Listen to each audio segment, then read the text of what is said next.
Hello everyone and welcome to another episode of the Blading Culture Podcast. My name's Eric. Today, scene report, the Y2SK8 British Open 2002. Words by Tom Dallows.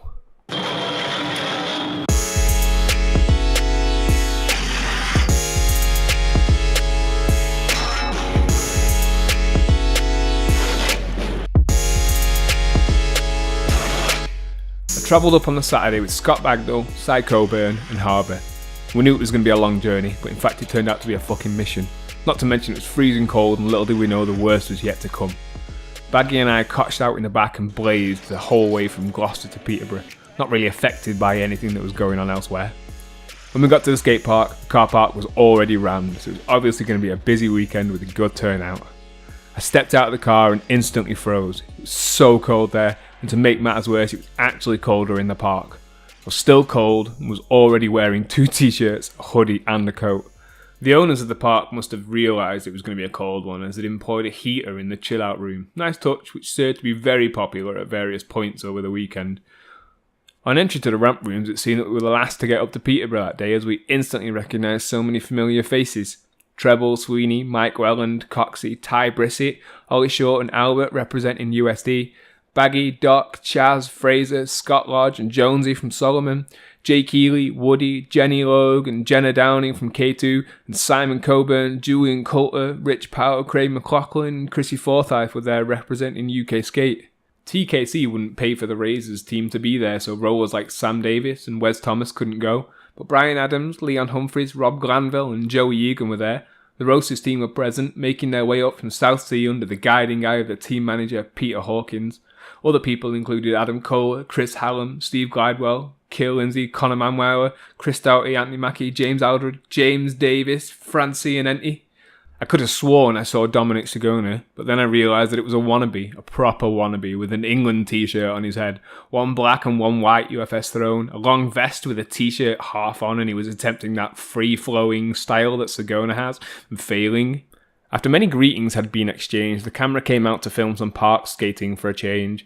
Most people were skating the high ledge with rollers like Sweeney pulling 360 topsouls, Chaz doing everything, 450 Royale and 540 alley-oop topsoul.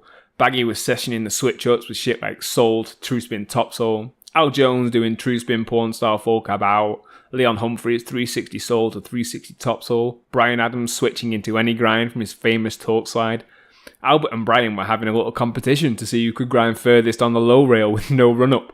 Albert hit a fast slide and Brian, of course, did the best front side torque slide.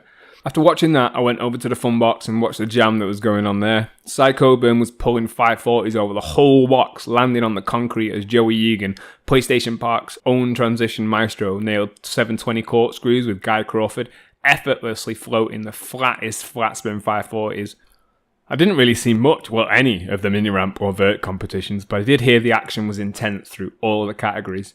Keith Wisdom just pipped Ricky Butcher, not the one-off EastEnders, to win the under-13s vert, followed up by Tom Louth in 3rd and Little Jack Weir in 4th. Adam Brown was crowned Open Vert winner with James Elm and Drew in 2nd and 3rd respectively. Jenna Downing took the ladies' vert title, with fellow K2 teammate Jenny Logue 2nd and Becky Wallace in 3rd. Peterborough's big vert ramp saw some action in the expert vert category, with most of the UK's usual suspects in vert all present, except for Sam Bishop, who now sadly seems to be a constant abstainer from competitions. Joey Egan claimed the title, with Matt King close behind in 2nd and Rich Parker making 3rd. Keith Wisdom made it 2 victories in one day by winning the under-13s mini-ramp, with Sean Wicks coming 2nd and local lass Emma Brown in 3rd. The Open Mini was won by David Wing, with Adam Brown and Steve Webster in 2nd and 3rd places respectively. Jenna Downing won the girls' mini-ramp competition, also making it 2 victories in one day, with Jenny Logue runner-up and Emma Brown in 3rd. Matt King got his own back on Joey Egan in the expert mini and snatched the victory from his hands, leaving 3rd place to Scott Lodge. The main sessions started to die down a bit, so everybody gradually made their way to the lounge and made their plans to go back to the hotel. Not actually knowing where the hotel was, we had to follow a taxi with Big Al and others in the back. We arrived at the hotel and went to check in, but couldn't because apparently there were no bookings under Y2SK8. This was bollocks, and when Gav Newby eventually turned up, the truth was revealed. The hotel was real nice, but had seriously shit staff. One grinchy receptionist skills were being put to the test by at least 100 skaters, and as you can imagine, this was probably a dream come true for her. Not. When we finally got our rooms, Si and Pal set to the job in hand and instructed Baggy, Harbour and me to bring all the sleeping bags and pillows into the room. After we had the traditional christen the hotel room blaze, we headed off into town in search of KFC to satisfy our hunger needs. Most of the other skaters chilled in the reception area of the hotel, to the discomfort of the hotel staff. You have to understand the hotel was right on the outskirts of Peterborough, which meant its location was about 5 miles from the nearest form of civilization, and this meant that travelling skaters had one choice of venue for the night. There's only so much WWF that a group of skaters can watch, so Chris Doughty decided to get his camera and stage an impromptu screening of the new Enigma video. Of course, there was no way the hotel staff were going to let a bunch of skaters play with their expensive television and told Chris he couldn't show the video. This pretty much went down like a lead balloon as everyone realised that the night was going to be a lot longer than everyone expected. Groups of rollers headed off back to their rooms, and before anyone knew it, the corridors in the hotel stunk with chronic. I swear at one stage you could walk down the corridors and see a haze floating in the air. We got back, wrapped some papers together and hailed on the result. About 10 minutes later there was a knock at the door. It was the managers and security. This bloke thought it was G.I. Joe or something when he pushed me out of the way and said that families had left because of us smoking, informed us we were on our last warning. Turned out he meant it, as Treble, Hosky, Jonesy, James Alden and Paul Hardwick all got kicked out. Apparently it was the team manager's fault. Not to worry though, because good old Diddy let them in our room through an open window. There were now 8 of us in a 2-man room. Dream. Even though it was rammed, we had a laugh. I think Coburn blazed a bit too much because he kept saying his bed was moving. Also, Ungra said he kept hearing people saying, "Wind up, Ungra." Those two were sketched out, man. I assure you it had nothing to do with Treble and me. Without much sleep, we woke up the next morning and proceeded to rinse the complimentary breakfast provided by the hotel. Pretty soon afterwards, we hightailed it to the skate park to wait for the street comp to begin. I knew it was going to be a long day, as there were so many competitors waiting to register.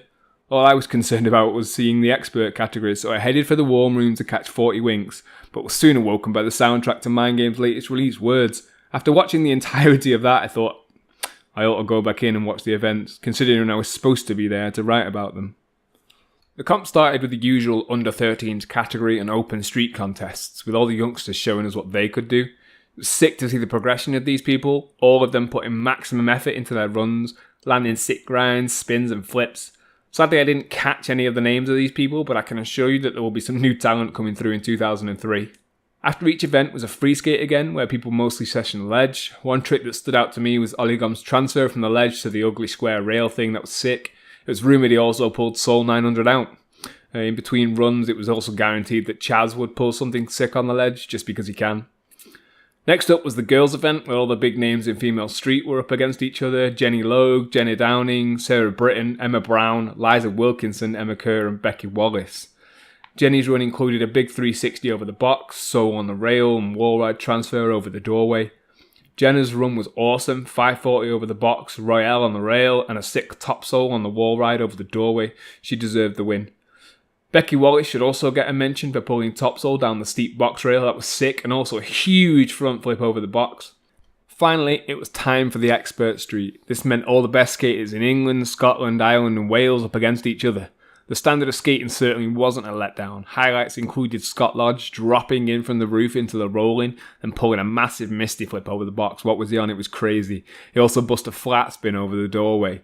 Mackie, sporting the new Deshes, 720 corkscrewed the box, then followed that up with a Royale 270 out and torque slide to Fishbrain. Cy Coburn 540'd over the whole box and landing ramp, and also did a big 180 wall stall 180 out. In my opinion, the best run was Matt Doherty, somebody who seemingly faded out of the scene, but he has come back with a bang. He royaled up the death rail from the fun box and 180'd out into the spine. He also did frontside torque slide on the wall ride and a big 540 flat spin over the fun box, but it was only good enough for second in the judges' eyes. The winner, Lewis King, did 360 topsoul on the wall ride and various other super smooth tricks, but I'm not all that sure he should have been the winner.